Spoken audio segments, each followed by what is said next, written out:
I didn't answer. Some bridges are meant to burn. They can't be rebuilt. The next morning, Benjamin woke and looked around the apartment as if he'd forgotten where he was. In a way, he had. Dad, he said softly, what happens now? I sat across from him and looked at my son, frightened, abandoned, but still breathing, still here. Now, I said, we figure it out. We figure out how to be a family, a real one this time. 6 months later, I stood in the doorway of what used to be our family home, watching movers load the last of Beverly's belongings into a truck. She'd gotten 18 months in a federal prison, knocked down to 14 for good behavior and for cooperating with the prosecution. The house had been sold to cover her legal debts and restitution payments. Benjamin stood beside me, taller now, his shoulders set with a new kind of firmness. The boy who had once told me another man was better had become someone who understood the weight of words and the cost of loyalty. You think she'll be okay in there? He asked, his eyes following the truck as it pulled away. Your mother is tougher than she looks, I answered. Prison might be the best thing for her. Time to think about who she wants to be when she gets out. Benjamin nodded and shouldered his backpack, ready to see our new place. It was a modest 3-bedroom house I'd bought outright with the proceeds from the old property. Smaller, simpler, but it was honest. Every nail, every board, every payment made with money I'd earned through sweat and skill. For the last 6 months, Benjamin had been learning the trade at my metal shop after school. It turned out he had a natural gift for the craft, steady hands, and an eye for detail I'd never noticed when he was glued to a video game console. Dad, Benjamin said as we loaded his things into my pickup, I've been thinking about college. Oh, yeah? I want to earn it myself. Work in the shop for a year. Save up. Apply for scholarships based on merit, not need. I looked at my son, my biological son, who was becoming my real son through shared work and mutual respect. And I felt something that had been absent for months. Pride. Benjamin, that's your choice to make. But you should know that trust fund money isn't gone. I moved it. It's now a scholarship program for working class kids. Benjamin's eyes widened. You mean, I said, if you apply, prove your character, and write one hell of an essay about learning from your mistakes, you just might qualify for assistance from the Wade Kellerman Memorial Education Fund. Memorial? Benjamin asked, a flash of concern on his face. I laughed and ruffled his hair. Not memorial as in I am dead. Memorial as in the old way of doing things is dead, and a smarter one has taken its place. That night, we sat in our new kitchen, eating takeout pizza and planning out Benjamin's senior year. There was no fancy dining room, no expensive furniture bought to impress people who didn't matter. Just a father and a son, building something real from the ruins of something fake. Dad, Benjamin said around a mouthful of pepperoni. I know I can't take back what I said, what I did, but I want you to know. Vince was never better than you. He was just taller. I set my slice down and looked at the young man I had raised, lost, and found again.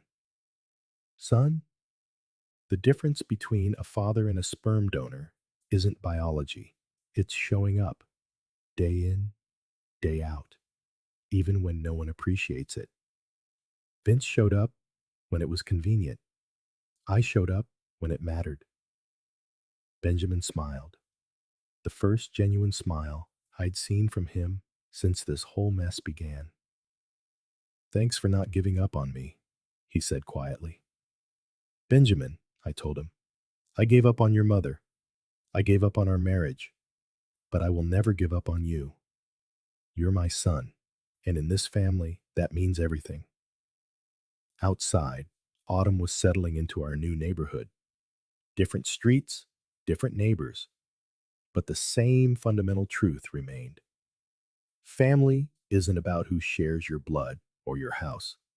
It's about who shares your values and your commitment to being better than you were yesterday.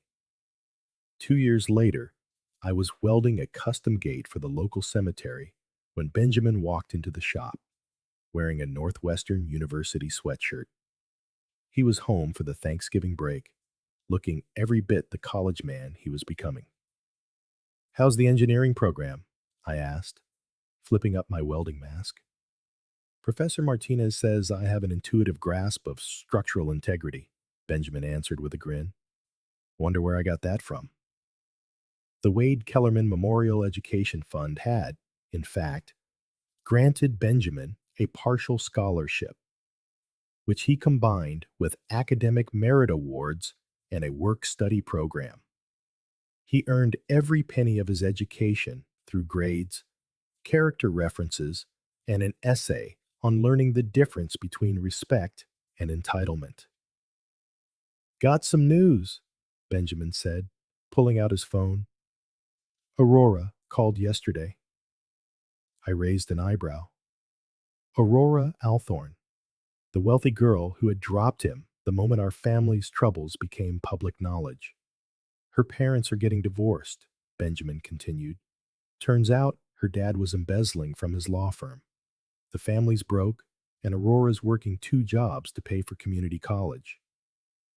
I just listened. If she wanted a place in our lives again, she was going to have to earn it. There's one more thing, Benjamin said, handing me an envelope. Beverly signed over her parental rights. She says she wants me to have a clean start, without her record attached to my future. I opened the envelope and found legal documents making me Benjamin's sole legal guardian. It was more symbolic than practical, given he was 19, but symbols matter. She also wrote a letter for you, Benjamin added. The letter was brief. Wade, I know I can never undo the damage I caused you and Benjamin. I know I made the wrong choice and nearly destroyed the best man I ever knew. I don't expect forgiveness, but I want you to know that watching you rebuild our son, watching you shape him into a man of character, has been the only light in this darkness. He is who he is because of you, not me. Thank you for being the father he deserved. Beverly. I folded the letter and tucked it into my pocket. Someday, maybe Benjamin would want to read it, or maybe not. Either way, it would be his choice. That evening, Benjamin and I sat on the front porch of our simple house, watching the sun set over our honest neighborhood. No mansions, no status symbols, just working families living within their means and treating each other with respect. Dad, Benjamin said, I've been thinking about after college, maybe starting my own engineering firm, specializing in metal structures.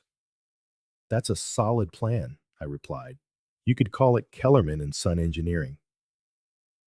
Benjamin smiled and nodded. Kellerman and Son. He tested the words. That has a nice ring to it. We sat there in a comfortable silence. 2 men who had learned that the strongest structures aren't built from the most expensive materials. They're forged from honest work, mutual respect, and the kind of love that shows up, especially when no one is watching.